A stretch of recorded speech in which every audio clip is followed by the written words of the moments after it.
भक्ति का अर्थ है उस ईश्वर के प्रति, उस परमात्मा के प्रति पूर्ण शरणागति। शरणागति ही भक्ति है।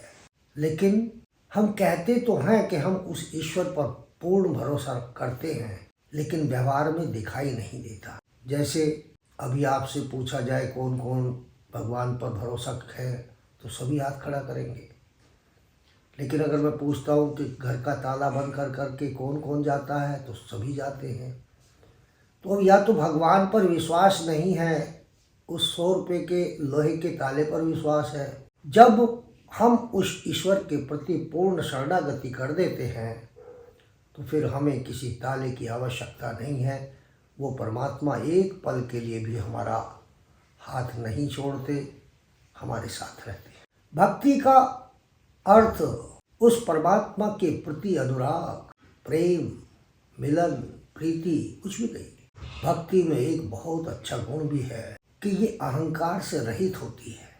ज्ञान योग में ये संभावना बनी रहती है कि ज्ञान प्राप्ति के बाद अहंकार का उदय हो सकता है।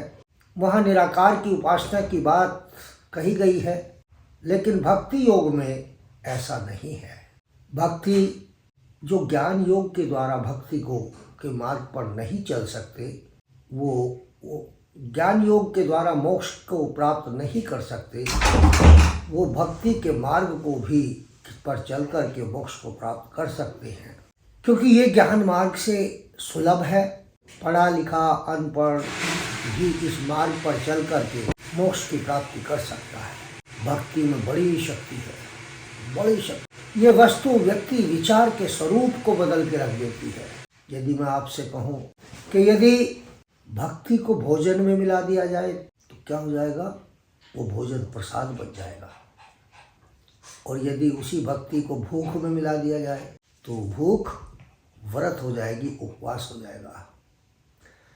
और यदि उसी भक्ति को पानी में मिला दिया जाए तो पानी जल हो जाता है, पानी चरणामृत हो जाता है। यदि उसी भक्ति सफ़र में मिला दिया जाए तो वही सफ़र तीर्थ यात्रा हो जाती है। यदि भक्ति को संगीत में मिला दिया जाए तो कीर्तन हो जाता है, भजन हो जाता है। तो क्यों ना हम इस भक्ति को अपने घर में मिला दें और घर को मंदिर बना दें। भक्ति को कर्म में मिला दें कि हमारा प्रत्येक कर्म भक्ति के साथ हो, तो ये कर्म सेवा बन जाएगा, ये कर्म निष्काम हो जाएगा। जिसे करेंगे तो आप, लेकिन इसके कर्ता वो परम पिता परमेश्वर होंगे। ऐसे कर्मों के संस्कार भी नहीं बनते। इसी को अनन्या भक्ति भी कहा गया है, निष्काम भक्ति भी कहा गया है। भक्ति यदि व्यक्ति में मिला दें तो वो व्यक्ति मानव से महामानव बन सकता है, नर से नारायण बन सकता है, पुरुष से पुरुषोत्तम बन सकता है। कितनी शक्ति है इस भक्ति के अंदर। और यही तो अंतर है आसन और व्यायाम में, कि आसन में दिव्यता भक्ति का स्वरूप है, भक्ति मिला देते हैं उसमें। व्यायाम में तो आसन बन जाता है। भक्ति को कर्म में मिला दें तो वो कर्म दिव्य हो जाते हैं, दिव्य कर्म हो जाते हैं।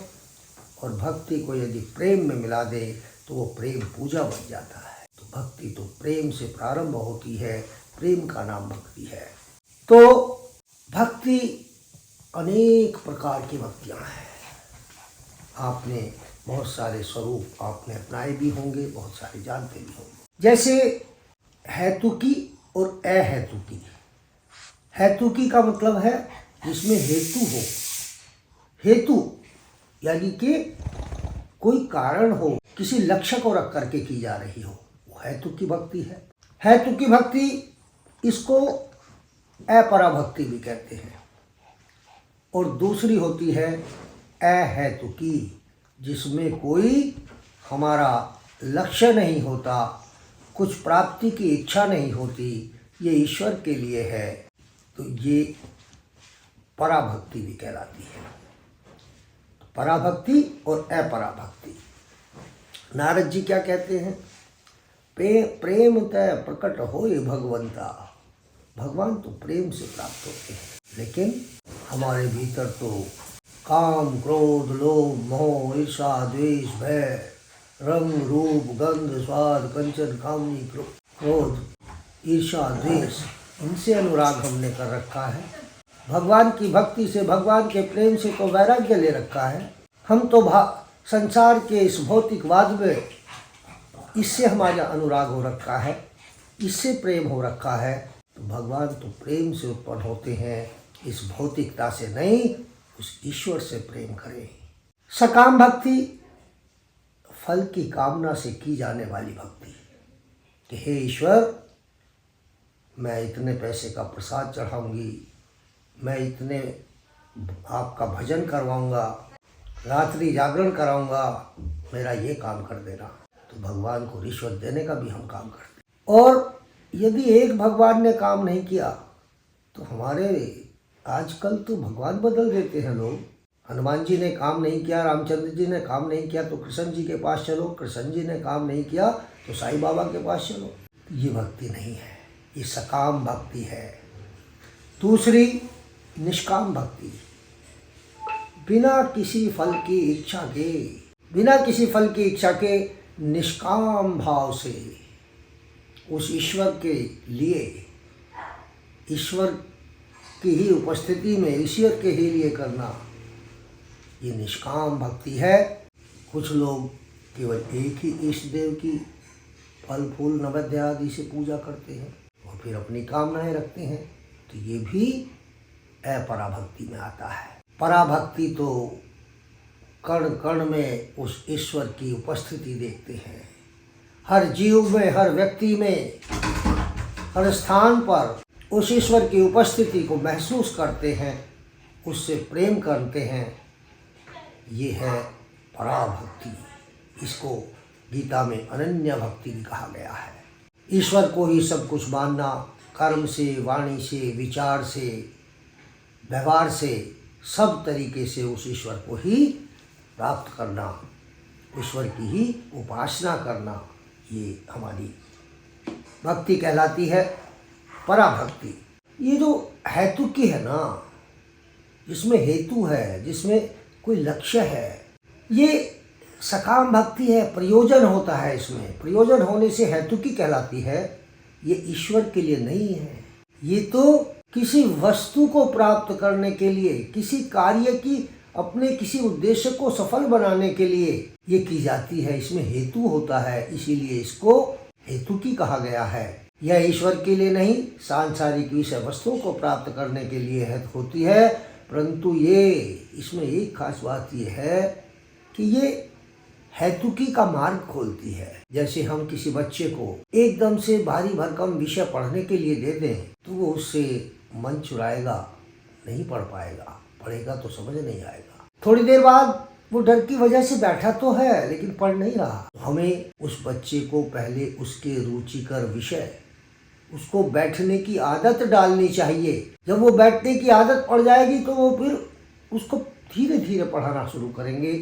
इसीलिए जो हेतुकी भक्ति है ये अहेतुकी की प्राथमिक सीढ़ी है। इसमें कम से कम ईश्वर के साथ बैठने की तो हमें आदत पड़ ही जाती है। हेतुकी जिसमें अहेत यानी कि कोई हेतु नहीं है, ये सर्वोच्च भक्ति है। इसे ही गीता में अनन्या भक्ति कहा गया है। अनन्या भक्ति कहा गया है। ये ईश्वर की आराधना ईश्वर के लिए ही है, सब कुछ उस ईश्वर का है, यही मान करके उसकी शरण में जाना, निष्काम रूप से भक्ति कर। ऐसे भक्त को ईश्वर अपने से कभी अलग नहीं होने देते। तो परिणाम स्वरूप हमारी भक्ति अहेतु की होनी चाहिए, निष्काम होनी चाहिए। भगवान को हमने जाकर के सिक्के उछाल करके भगवान जी के ऊपर फेंक, अरे वो तो सब कुछ का दाता है। आपके पास जो भी आज कुछ है वो किसने दिया है? वो उस ईश्वर का दिया हुआ है। आप उसे चंद सिक्कों में खरीद रहे हैं। कुछ लोग तो पूरे पार्कों के,